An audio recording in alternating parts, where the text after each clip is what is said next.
We're commonly told that all the central banks in the world are Rothschild-owned. Syria, Iran, North Korea, not true. And the other countries we've been to war at, like Libya, also not true, or it was not true. Now they have Rothschild's banks. Russia apparently has a Rothschild bank. So when the central banks are owned, the business of the central banks has to be knowing what all the banking that's going on in the country. Apparently there's some bank of international settlements in Switzerland that kind of controls them all. But even if it were not technically correct that it's the Rothschilds, I mean, we're known that it's Jewish bankers that run these financial institutions. I don't know the details of the family is what I'm trying to say, but the Rothschilds have been associated with Israel from the very beginning. They set up glass factories, and even the Yiddish culture, the song "If I Were a Rich Man" used to be "If I Were a Rothschild." So it's of such huge importance, this Rothschild empire, and people say they have trillions. What I'm getting at is the essence that's true. So we see that Britain, at the time of dismantling the Ottoman Empire, gave Palestine to the Jews. Well, this also must have been a Jewish bankster, a Rothschild influence on Britain to do this. I believe they promised Britain that the United States would enter the war in return. But still, I'm getting to a point which is that the Rothschilds, the Jewish bankers, are controlling the central banks, and therefore they have knowledge of all the banking in the countries, not to mention the amount of other banks they actually fully own. Now, given their association with Israel, do you really think they're running the central banks around the world and not having a headquarters, not having a liaison with Israel, not siphoning off for Israel, not having all the computer work mirrored in Israel? Don't you think that would be logical? Israel is pretty much their dream, the Rothschild dream. So all the banking in the world is going on with a mirror in Israel, is what I'm saying. And it stands to reason if you accept that the Rothschilds own the banks and that the Rothschilds' association with Israel is supreme, then how could it be any other way? And it also explains why Germany's giving Israel submarines and America's sacrificing itself, etc., etc. So, my argument in my last video was, you got all these hapless Jews helping this empire. And it's true, if they were raised to be loving to everyone, then they would be loving to everyone. But they're not. They're raised to ensure that the empire is strong. And so they have to go around and do dirty deeds all around the world, and they follow orders. And they don't go around as tourists. They're at the beck and call and ready to take a command at all times. So they're raised on the Holocaust, which many people dispute if it's even true. And I'm not going to go there because I'm not so forensic, but it looks to me like it wasn't true. There isn't the evidence, apparently, of the gas chambers. But ignoring that, the people are raised to hate the Arabs, to hate Islam, which happens to forbid usury, and to think of the Christian world as some second-class world.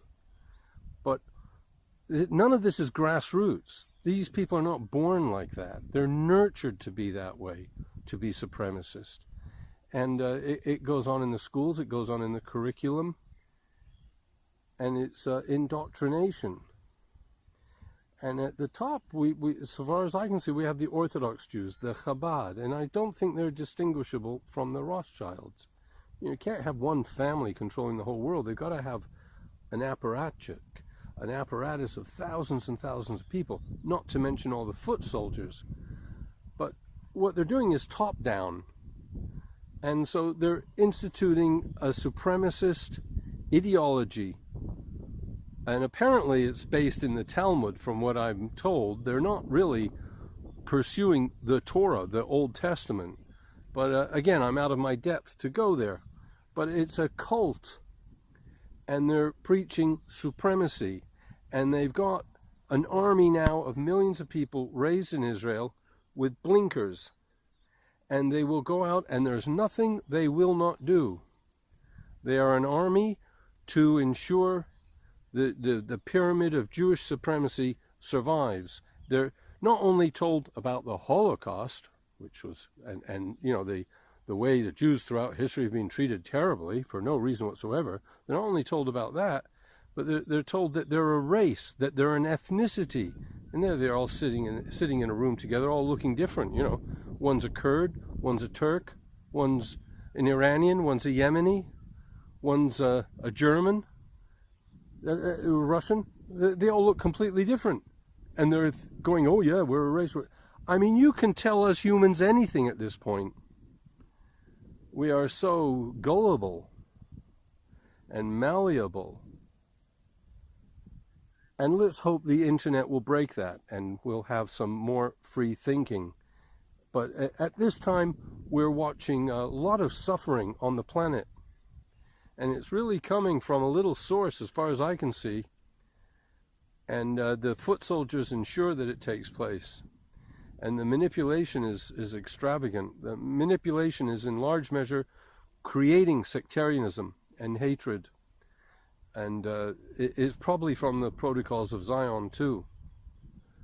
But one of their red lines and golden rules is that the Jews are an ethnicity and a race. And they have all sorts of paid-for anti-Semitic sites, all sorts of paid-for anti-Zionist sites. But all these paid-for sites have to keep reinforcing that the Jews are a race or an ethnicity. They cannot question that part.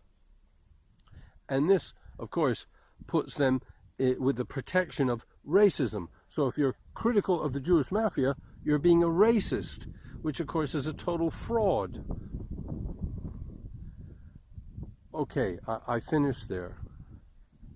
But in short, there's a pecking order, a pyramid scheme, and you're inducting these Jews from around the world to be Zionim, to help where they are, or to come to Israel, get trained, to go abroad back, and to fleece the countries of the world. But it didn't have to be that way, and it doesn't have to be that way. If the orders came down to, you know, have a Peace Corps and help people everywhere, then that's what the people would do. But they're not. They're into fleecing everybody. And they know nothing else. Their indoctrination is thorough. I appeal to you for donations. Please, anything to the PayPal account, anything to any of the links in the description. Only thing that allows me to keep going. Thank you.